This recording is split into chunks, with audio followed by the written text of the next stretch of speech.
Chen Pingan grabbed Xiaolinger and told her to stop shouting, urging her to simply answer his question. Xiaolinger responded that she disliked Chen Pingan because he constantly scolded her and even confiscated her fruits.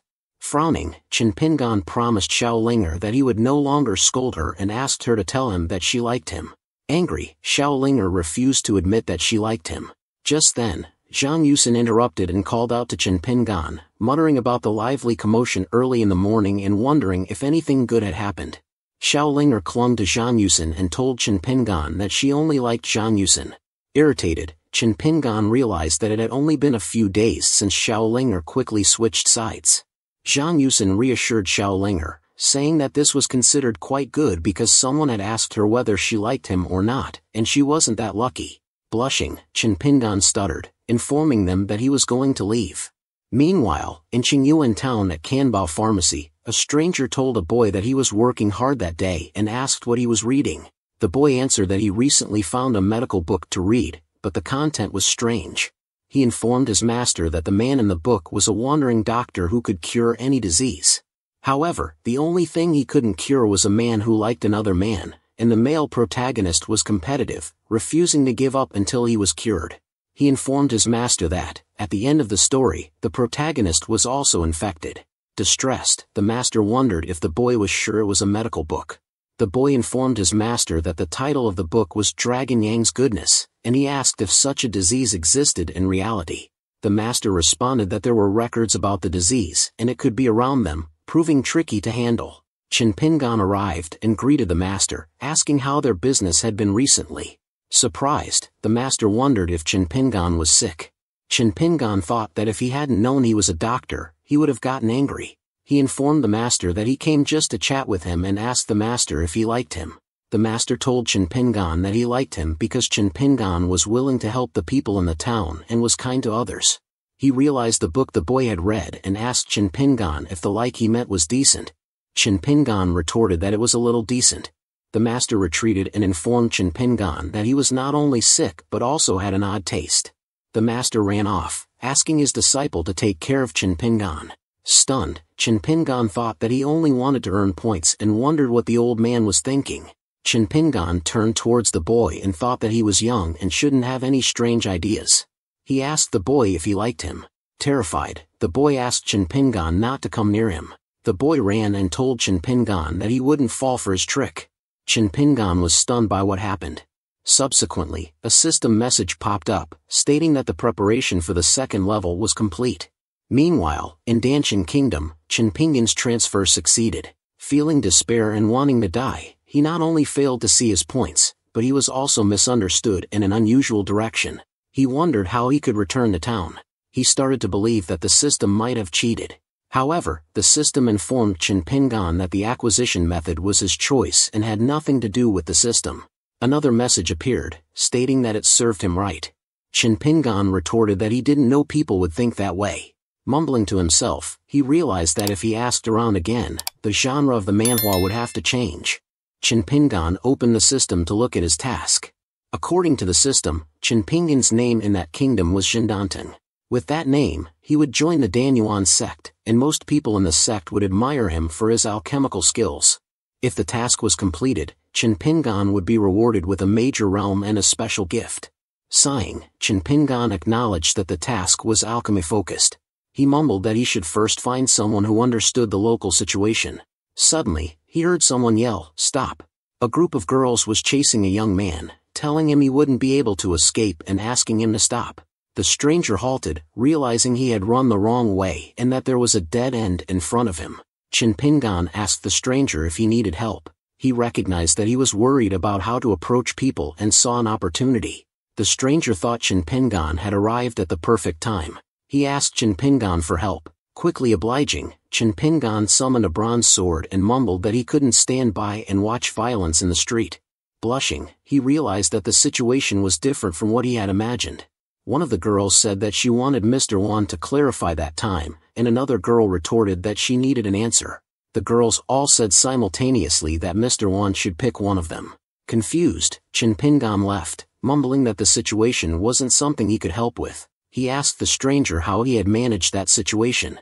The stranger thanked the girls for their kindness and informed them that he already had a sweetheart. He grabbed Chin Pingan and told them he was the one he liked. The girls were stunned by what they heard. The system rewarded Chin Pingan with 10 points. Feeling helpless, Chin Pingan thought that he didn't want to obtain points in that kind of situation. The girls blushed, claiming that Prince Wang preferred males. One of the girls grinned, adding that it was much better. Chin Pingan and Prince Wang were perplexed by the girls' comments. As they complimented Chin Pingan on his appearance, one girl retorted that since he was a male, adding him wouldn't make a difference. Gradually, Chin Pingan realized that the girls were far too mischievous, and if he stayed too long, he would have to deal with difficult requests. Quickly, he grabbed Prince Wang, believing that they needed to run. With his current cultivation, escaping should be a piece of cake. As Chin Pingan carried Prince Wang, the girls shouted to catch him. He turned around, surprised to see that the girls were still in pursuit. Eventually, Chin Pingan was panting, mumbling that he had finally shaken them off. He wondered what Prince Wang had done to make the girls so mischievous. Prince Wang blushed, feeling Chin Pingan. Annoyed, Chin Pingan threw Prince Wang, telling him he was disgusting. Prince Wang apologized, explaining that since he was young, he had never been carried before, and he just got carried away. Cringing, Chin Pingan told Prince Wang not to say anything strange, and asked why he ran away if he wanted to be carried. Prince Wang informed Chin Pingan that the majority of the girls were his junior sisters, whom he occasionally taught alchemy during the week. Consequently, he did not expect that a few touches would result in the situation they had just experienced. Chin Pingan inquired about Prince Wang's membership in the Alchemist Guild. Prince Wang confirmed his membership, exciting Chin Pingan, who shared that he had come to the kingdom to join the Alchemist Guild and wondered if there was any way he could do so. Prince Wang responded that Chin Pingan arrived at the perfect time and informed him that in 3 days, the Alchemist Guild would hold a competition open only to those under the age of 30. Embarrassed, Chin Pingan admitted that he had never refined a pill before. Prince Wang acknowledged that it would be difficult for Chin Pingan. Nonetheless, Chin Pingan felt relieved, knowing this information saved him the effort of poking around the city. He thanked Prince Wang, causing him to blush. Chin Pingan told Prince Wang that he would leave and needed some time to prepare. Prince Wang asked Chin Pingan to wait, revealing that he had a way for him to join the guild directly, but he needed Chin Pingan's help with something. Curious, Chin Pingan asked what kind of help he needed. Blushing, Prince Wang explained that his family had prepared a wedding for him, and he couldn't resist them. He requested Chin Pingan to pretend, just like what he did in the alley. Chin Pingan was taken aback, remembering that Prince Wang didn't like boys, so he quickly ran away and said his goodbyes. Prince Wang mumbled that he should have explained that he was a girl. Prince Wang recalled the woman having long hair that reached her waist, and being slim and graceful. However, due to a pill refinement accident last year, her hair got burnt. Choosing to keep it a secret, she didn't want news of that embarrassment to spread. One day, a girl addressed her as Mr. Wan and expressed her gratitude for guiding her in cultivation. To the girl's surprise, she admitted that she liked her and revealed that she was a girl. The girl cried, mumbling that she was being rejected for such a reason, and apologized for bothering her. Subsequently, she received love letters addressed to Mr. Wan. After a while, she angrily rammed her head into a hollow tree, and raged that they, too, were girls looking for a relationship with a handsome guy. Meanwhile, Chin Pingan panted and mumbled that at least they hadn't caught up, thinking that the world was scary. Feeling relieved, he received some information about the country and a way to join the Danyuan sect. He mumbled that he would try refining, as he had prepared the materials but had never tried refining before.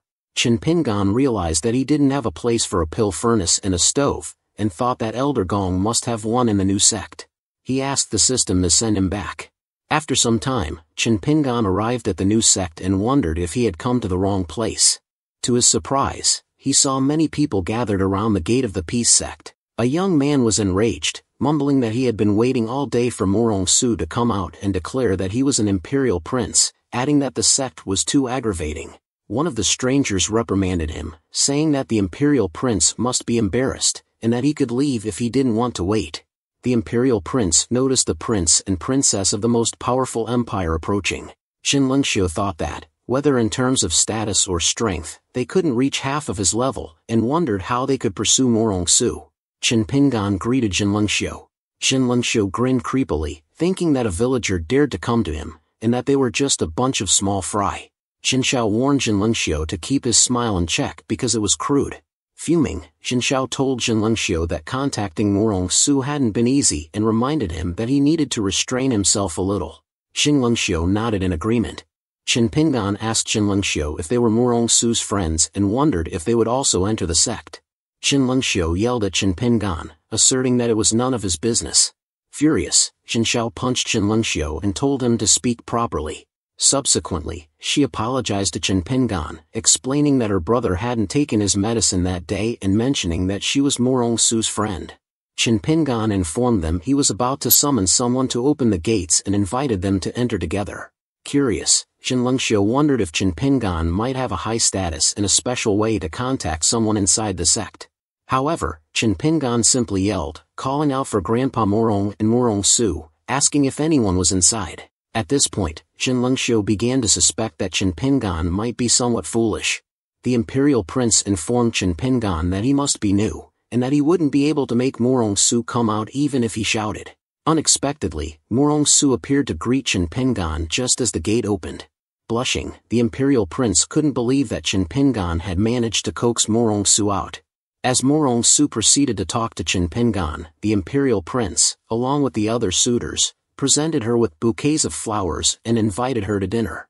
However, Morong-su looked back and informed them that she was busy. She then wondered aloud why Chen Pingan was free on that particular day. In response, Chen Pingan explained that it had been a long time since they last met, and he had just decided to take a stroll. Stuttering, Jinxiao revealed to Morong-su that she and her brother had specifically come to meet her. Recognizing Jinxiao, Morong-su informed her that she did not have time to accompany them but would have someone show them around later. Both siblings were outright rejected, leaving them feeling depressed. Excitedly, Morong-su inquired as to what Chen Pingan was doing there. Chen Pingan informed her that he had just come to practice alchemy and wondered if the sect had an alchemy room. Morong-su told Chen Pingan that they did have one and that she needed to use voice transmission to call her grandfather back. However, Chen Pingan retorted that there was no need to disturb Grandpa Morong and asked her to bring him to the alchemy room so he could start practicing alchemy. Morong-su, who had rejected numerous imperial princes, surprised Jinlongxiu with her enthusiasm for Chen Pingan. Jinlongxiu speculated that Morong-su loved alchemy and that Chen Pingan happened to be extremely talented in the field. Even though Chen Pingan was in the nascent soul realm cultivation, Jinlongxiu wondered if he could refine a 5th-grade elixir. He then asked Morong-su if he could accompany them to the alchemy room, explaining that he, too, enjoyed alchemy and was a 4th-grade alchemist. Chen Pingan remarked that Jinlongxiu didn't appear to be old yet, despite having a high level of alchemy, and invited him to accompany him. Relieved, he reasoned that he could seek advice from a 4th-grade alchemist. Expressing his gratitude, Jinlongxiu thought that Chen Pingan's level was high and that Chen Pingan wanted to take advantage of the opportunity to suppress him in alchemy. After some time, at the alchemy hall, Morong-su informed Chen Pingan that the alchemy furnace and herbs were all prepared. Chen Pingan thanked Morong-su for her hard work. Jinlongxiu observed that those were all 1st-grade herbs and the highest pill that could be made was a 2nd-grade pill, which left him wondering what Chen Pingan was thinking. Chen Pingan asked them to wait while he read the instructions first. Jinlongxiu suspected it was some sort of special pill, but his attention was drawn to the book Chen Pingan was holding. To his surprise, it was a beginner's alchemy book. He theorized that it must be a camouflage and that the person Morong-su had taken a liking to was ordinary. Finally, Chen Pingan lit a fire using stone. Furious, Jinlongxiu observed that Chen Pingan used that kind of fire to refine pills. Subsequently, he calmed down and realized that some alchemy furnaces can be used with regular fire, so it's not surprising that the Pingan sect has such furnaces. Meanwhile, Chen Pingan was transferring spiritual energy in the fire. Jinlongxiu acknowledged that at least Chen Pingan knew how to use spiritual energy to increase the intensity of the fire. Chen Pingan muttered about how every type of herb needed to be refined separately, and thought that it would be too much trouble. Impatiently, he grabbed the basket and dropped all the herbs together. Jinlongxiu was shocked and wondered if Chen Pingan was making pills or bombs. He realized that, while it was unheard of for herbs to be handled this way, he thought that Chen Pingan might be some kind of master. Next, Chen Pingan grabbed the mushroom and mumbled that it needed to be more cooked. Jinlongxiu became enraged and was about to say something when Jinxiao covered his mouth, causing him to mumble words. Concerned, Chen Pingan wondered if he may have done something wrong. Later, Chen Pingan smelled a scent and mumbled that it was almost done. Incredulously, Jin Lengxiu thought how it could be possible that the scent was a pill fragrance. Finally, he wondered how there could be 2 pills and that they must be the pinnacle of elixir. Morong Su was surprised to find 2 pills and couldn't help but praise Chen Pingan. Likewise, Chen Pingan was also astonished that there were 2 pills, causing him to wonder if he had made a mistake or if he was a once-in-a-million-year alchemy genius. In a hushed tone, Jin Xiao mentioned that she had observed her brother practicing alchemy for a long time, yet she had never seen him achieve such a feat. Stunned, Jin Lengxiu found it hard to believe.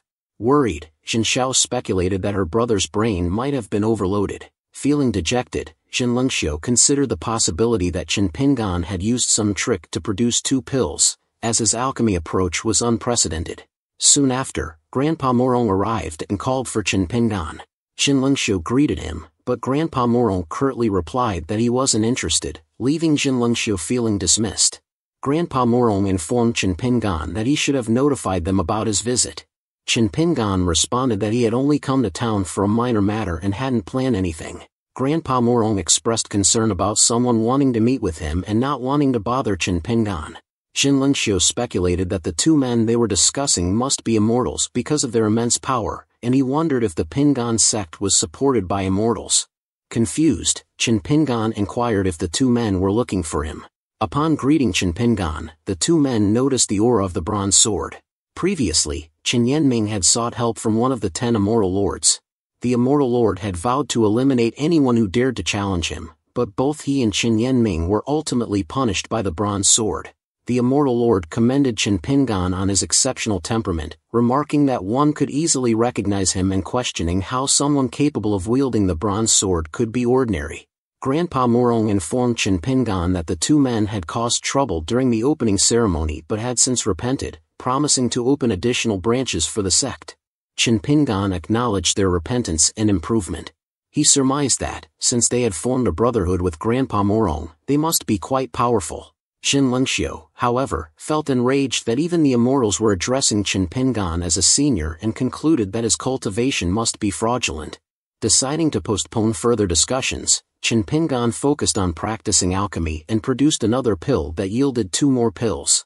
Jin Lengxiu confessed that he couldn't comprehend what was happening. Chen Yanming asked the immortal lord if he had sensed something.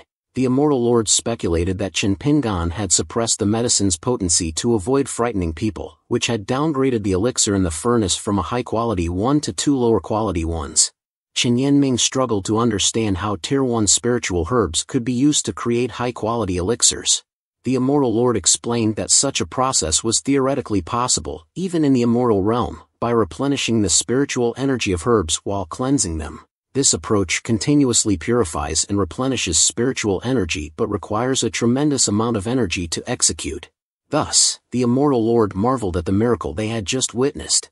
Even after shaking the world, Chen Pingan remained calm, as if nothing had happened, according to the immortal lord. It seemed that Chen Pingan had discreetly taken note of them, and the 2 pills served as a warning that he would have died a horrible death had he not intervened.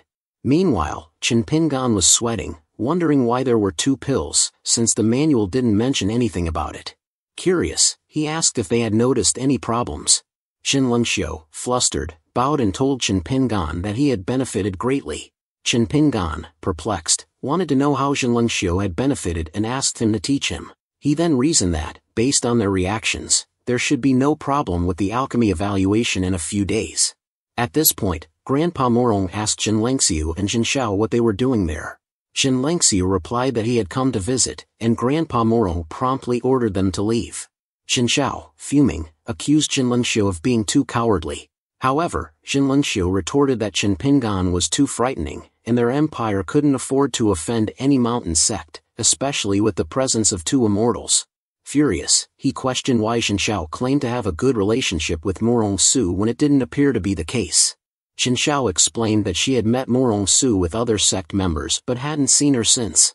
Jin Lengxiu then informed his sister that their father had intended for him to get close to Morong Su in order to win the mountain sect, but there seemed to be no hope now. Jin Xiao asked her brother if the emperor had planned it, and she began to think that it might be up to her. Perplexed, Jin Lengxiu wondered who the scoundrel was that tried to covet his sister. After some time, Grandpa Morong informed Chen Pingan that the sect was developing smoothly and the number of disciples had doubled since the sect first opened. He added that when the two brothers established the branch sect, the number would increase even more. Chen Pingan expressed his surprise at how strongly Grandpa Morong had developed the sect.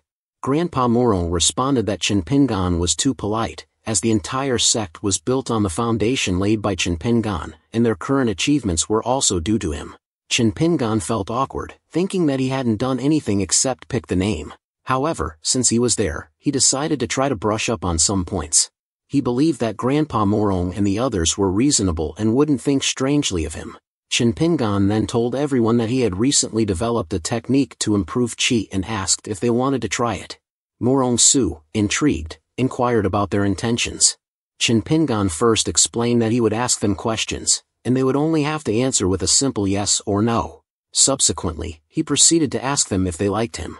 Morong Su happily told Chen Pingan that she indeed liked him. Feeling perplexed, Chen Pingan wondered how she could have emotions. Morong Su, on the other hand, remarked that she felt refreshed and speculated if it was due to qi. Then, everyone chimed in, telling Chen Pingan that they loved him too. Chen Pingan reasoned that it was 10 points for each person. Grandpa Morong asked Chen Pingan if they could talk a bit more. However, Chen Pingan informed everyone that, according to his theory, anyone could do it, and he wouldn't lose anything. Hearing this, everyone told Chen Pingan that they liked him, which left him shocked by the points popping up. The system informed Chen Pingan that he had 1,000 remaining points. Exhausted, Chen Pingan felt relieved that it was all over and that he almost couldn't pronounce the word yes anymore without making it sound strange. He then mumbled that the points were enough and asked the system if he could redeem the pistol. Chen Pingan firmly believed that the pistol would be much more useful than any old cultivation method. Chen Pingan remarked that, despite having shot at the range before, the pistol was much lighter than expected. He then claimed the gun was a fake because the magazine was sealed. However, Chen Pingan decided to test it first, pointing the gun and pulling the trigger. To his surprise, a beam emerged from the pistol. Taken aback, he mumbled that it was stronger than his attack and didn't seem like a bullet, especially since the gun didn't have a magazine. After pointing the gun at a flock of birds, which promptly fled, Chen Pingan smiled and mused that it was a gun with infinite bullets. Suddenly, a stranger approached and inquired who was there. Despite Chen Pingan's attempts to hide his presence, the stranger found him. Confused, Chen Pingan asked who the stranger was, but the enigmatic figure retorted that it didn't matter and that he would be troubling him. The stranger proceeded to inform Chen Pingan that Morong Su was the goddess of the peace sect, and her beauty drew countless imperial princes to her. Frustrated, the stranger mocked Chen Pingan for believing that a mere 5th-level nascent could follow Morong Su obediently, thinking that Chen Pingan had discovered her weakness. Chen Pingan then assumed the stranger was a sycophant, referring to the same Morong Su based on his description. Next, the stranger emitted a qi and mumbled that he would deliver justice that day. He revealed to Chen Pingan his cultivation, which was nourished with the resources of the whole country. As the stranger prepared to attack, Chen Pingan shot him with the gun, causing him to kneel and express surprise.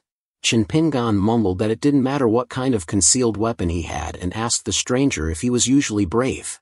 In response, the stranger retorted that he didn't think Chen Pingan could defeat him. Chen Pingan pointed the gun at him again, frightening the stranger and telling him to run. Realizing that the area was not safe, Chen Pingan decided it was better to return home early. Upon his arrival, Zhang Yusin told Chen Pingan that he had come back early that day. Chen Pingan blushed, suspecting that Zhang Yusin was purposely speaking in such a manner given her figure, and he was concerned someone might have negative thoughts. Zhang Yusin then flirtatiously teased Chen Pingan, asking if he was fascinated by her and suggesting that merely watching was boring, before inviting him to sit with her. Chen Pingan warned Zhang Yusin to be mindful of her surroundings because Xiaolinger was still present. Zhang Yusin turned to Xiaolinger, who responded that she couldn't see or hear anything. Puzzled as to how Zhang Yusin could persuade Xiaolinger to go with her, Chen Pingan handed the gun to Zhang Yusin, telling her it was a hidden weapon. He was concerned that her daily excursions out of the mountain were unsafe. Zhang Yusin felt flattered, assuming Chen Pingan would keep the gun for himself and wondering if he was concerned about her. She admitted she didn't know how to use the gun but thought it was the sentiment that counted. Chen Pingan then grabbed Zhang Yusin's hand, telling her he would teach her. Chen Pingan led Zhang Yusin into the forest and instructed her to go in front of a specific tree. Zhang Yusin agreed, and telepathically told Xiaolinger to follow the plan. Xiaolinger nodded in agreement. Meanwhile, at the Yunji Sect's Immortal Mountain, Yu Donglai believed that the Heavenly Overlord technique was powerful, and he wouldn't have to wait long to advance to the next realm. Subsequently, Xia Sui told Yu Donglai that it appeared he would catch up to him soon. Upon hearing this, Yu Donglai greeted Xia Sui, thinking that after understanding the technique, Xia Sui appeared, and if he had a breakthrough, he would shake the Immortal Emperor's foundation. Xia Sui then confronted Yu Donglai, telling him there was no need for him to be so polite because Chen Pingan had chosen Yu Donglai. Yu Donglai was perplexed, realizing that the senior Xia Sui was talking about was Chen Pingan, and even Xia Sui was calling Chen Pingan a senior. Xia Sui then mumbled that he didn't expect him to obtain the Heavenly Overlord technique, and that Yu Donglai's future achievements would undoubtedly be higher than his. He wondered if Chen Pingan gave Yu Donglai the technique to let him become the Immortal Emperor. Furthermore, if Yu Donglai became the Immortal Emperor, then he would stop being one. Xia Sui reasoned that it had to be a preparation for him to break through that layer of restriction and enter the Divine Realm. After some time at Chen Pingan's household, Xiaolinger reported to Chen Pingan that something bad had happened. The room door had been stolen. Chen Pingan, perplexed, asked Xiaolinger when it occurred and instructed her to explain what had happened while he was away. Xiaolinger told Chen Pingan that not long after he left, a silhouette stormed inside, and she didn't even get to react. Following that, the silhouette stole the door and ran away. Chen Pingan, stunned, muttered that it was outrageous and wondered if there were any bored robbers. He then turned to look at Zhang Yusin and asked her if they were the ones who removed it. Zhang Yusin denied the accusations and told Chen Pingan that she was with him in the forest. Chen Pingan glared at Xiaolinger, who reasoned that she couldn't possibly remove such large doors while being so frail unless they were watermelons. Fuming, she then told Chen Pingan that if he didn't believe her, he could ask the neighbors, as many had been robbed. Irritated, Chen Pingan said he would go ask because he didn't believe there were such bored robbers. After some time, Chen Pingan asked an old man if he had heard a rumor about robbers stealing doors. The old man was fired up, telling Chen Pingan that there were robbers who stole people's doors. Chen Pingan was surprised to hear that it was true. The old man continued to tell Chen Pingan that as he was about to leave, a silhouette passed him and locked onto the door. Using incredible strength, the silhouette pulled down the door with a single hand, and after stealing it, ran away carrying the door with him. The old man muttered that many people had been robbed, but the robber had left them with a large sum of money. Consequently, Chen Pingan realized that the story was becoming increasingly absurd and wondered if there were truly bored people in the world. Upset, he then told Xiaolinger that he believed her and that dozens of families in the mountain had been robbed of their doors. Zhang Yusin patted the angry Xiaolinger and told Chen Pingan that the door being stolen was a small matter, as long as Xiaolinger was not hurt. She then asked Chen Pingan if he had any problem with sleepwalking, mentioning that their rooms were just across from each other. However, there was no door, and with just one look, many things could be seen. Chen Pingan reassured Zhang Yusin that he definitely wouldn't do strange things. Morning came, and Chen Pingan woke up beside Zhang Yusin, cursing. Chen Pingan realized he hadn't slept in his room for the past few days and wondered why he ended up in Zhang Yusin's room every morning. Just like always, he would slip away quickly, as he always does. This time, however, a hand grabbed Chen Pingan's clothes as he was about to go. Stuttering and anxious, Chen Pingan tried to explain to Zhang Yusin that she needed to be patient and listen to his explanation. Zhang Yusin then asked Chen Pingan to lie down, and he quickly agreed. After a while, Chen Pingan began to wonder what kind of situation he was in, while Zhang Yusin hugged him in her sleep. Zhang Yusin spoke up, confessing that she knew he sneaked into her room at night and slipped out in the morning. She went on to say that he could come whenever he wants and that he didn't have to be sneaky. Flustered, Chen Pingan blushed and wondered if this was a sign and if everything was really clear. He then decided to lie down for a while. Meanwhile, a large crowd gathered at Dan Imperial Plaza, wondering why the event hadn't begun since it was already 2 hours late. Prince Wang pondered why Chen Pingan wasn't arriving. A man informed Prince Wang that the person she had been expecting would not be coming, and the competition couldn't be postponed any longer. She then smiled as she noticed Chen Pingan came running. Chen Pingan thought that he was late and was lucky that the event hadn't started yet. The master of the Danyuan sect realized it was indeed Chen Pingan. Shimin-chen had convened an alchemy master meeting some time before the event and informed them that they had only one agenda: all members of the Alchemist Guild must obey Chen Pingan unconditionally. He also notified them that Chen Pingan liked to pretend to be low-level and mingle in the crowd. He warned them not to act hastily and to understand and act on his hidden meanings. The sect master was surprised that Xiaojun and Chen Pingan knew each other. He assumed it was a coincidence and planned to ask Xiaojun after the competition. Chen Pingan whimpered his way up, mumbling that he was lucky to have caught up and that the mission was about to fail. One of the contestants questioned why Chen Pingan arrived late and accused him of cheating. The sect master reassured the crowd that everything was fine and that the test would begin now that everyone had arrived. The contestants were irritated that they had to wait for someone, and they wondered who Chen Pingan was. Anxious, the sect master considered what he would do if he offended Chen Pingan as a result of his error. He then realized that Shimin-chen had told them that everything Chen Pingan does has meaning, and that because he arrived so late, it must have a deeper significance, and that his negligence had turned everyone against Chen Pingan. The sect master believed that this must be the purpose of Chen Pingan's late arrival, to attract the hatred of the audience. He asked the audience to remain silent before informing them that the sect had recruited 100 people and that the level of speed and quality of alchemy was their reference standard. With that, the sect leader started the exam. One of the contestants was upset and thought that if it hadn't been for Chen Pingan, who delayed the exam, he would have had to face only half of the present candidates, giving him a better chance of winning and entering the sect. The grandson of the Danwu Empire's third emperor reasoned that since Chen Pingan had reduced his chances of joining, he asked Chen Pingan not to blame him for using such methods. And no one would dare to try as long as he is present, and the fire bead he purchased for a high price can control all the flames within a 10-foot radius.